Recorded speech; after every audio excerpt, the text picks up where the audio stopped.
بسم اللہ الرحمن الرحیم۔ ایک زمانے میں ایک جدید ایران کے معمار کے طور پر تسلیم کیے جانے والے رضا شاہ پہلوی کا دور عزائم، اصلاحات اور آخر کار زوال کی ایک داستان ہے۔ ایک ترقی پسند بادشاہ کے اپنے ویژن سے لے کر اپنی حکمرانی کے تنازعات تک ایران کے آخری شاہ نے اپنے پیچھے ایک میراث چھوڑی ہے۔ آج کی اس ویڈیو میں ہم شاہ ایران کی عظمت اور ہنگامہ خیزی سے متعلق اس کی پیچیدہ کہانی میں جھانکنے کے ساتھ ساتھ رضا شاہ پہلوی کے شاندار طرز زندگی اور موت کا پردہ فاش کریں گے۔ معزز ناظرین، السلام علیکم۔ ہسٹری ہب اسٹوڈیو میں خوش آمدید۔ آگے بڑھنے سے پہلے آپ سے گزارش ہے، اگر آپ نے ہمارا چینل سبسکرائب نہیں کیا تو نیچے دیے گئے سبسکرائب کے بٹن کو دبا دیں اور ساتھ میں بیل آئیکن کو بھی پریس کر دیں تاکہ ہماری ہر آنے والی نئی ویڈیو کا نوٹیفیکیشن بر وقت آپ کو ملتا رہے۔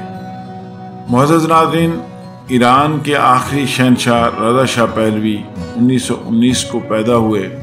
رضا شاہ پہلوی کو 20ویں صدی کے وسط میں ایک جدید بادشاہت کے وارث کے طور پر توجہ کا مرکز بنا دیا گیا تھا۔ ان کے والد کے دور میں حکومت نے ترقی کی منزلیں طے کی تھیں اور نوجوان رضا شاہ اس کی تعمیر کے لیے پرعزم تھے۔ تاہم اس کا سفر چیلنجوں سے خالی نہیں تھا اور اس نے اپنے دور حکومت کے اوائل سے ایران کو ایک بڑی علاقائی طاقت کے طور پر قائم کرنے کے لیے ملکی اور بین الاقوامی سطح پر کام کیا۔ معزز ناظرین، جدیدیت اس کی حکمرانی کی پہچان تھی۔ رضا شاہ پہلوی کے اشراف کے رجحان نے اس کی میراث پر ایک طویل سایہ ڈالا۔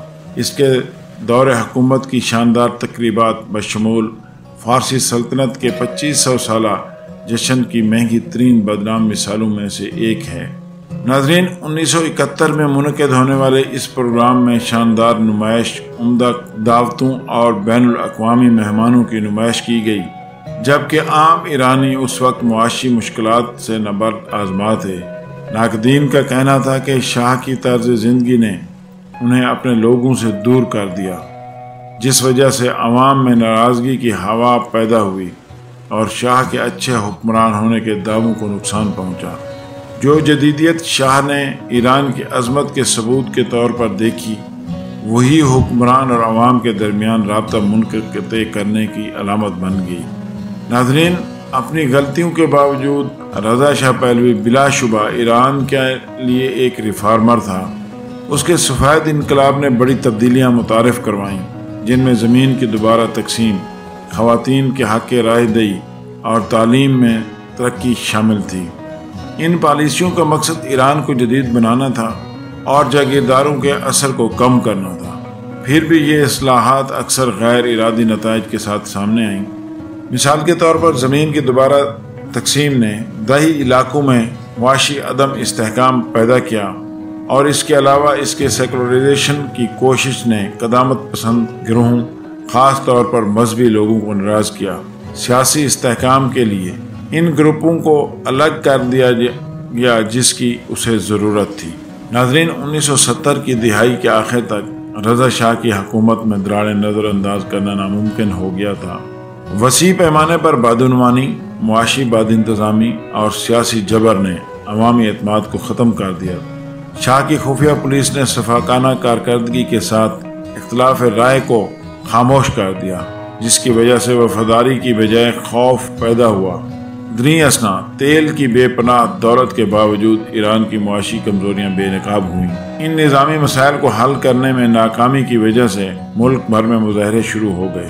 رضا شاہ کو حکومت کا کنٹرول برقرار رکھنے کے لیے جدوجہد کرنا پڑی۔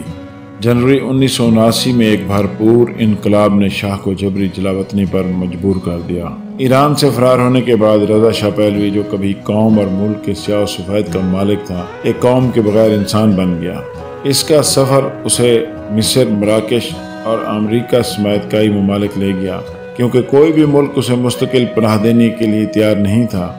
کینسر کا مرض، جسے شاہ نے اپنے دور حکومت میں چھپا رکھا تھا، اس کی شدت میں اضافہ ہو گیا۔ اپنے خاندان اور چند وفاداروں پر انحصار کرتے ہوئے شاہ کی موت قاہرہ میں ہوئی۔ ایران کے لیے ایک دور کا خاتمہ ہوا۔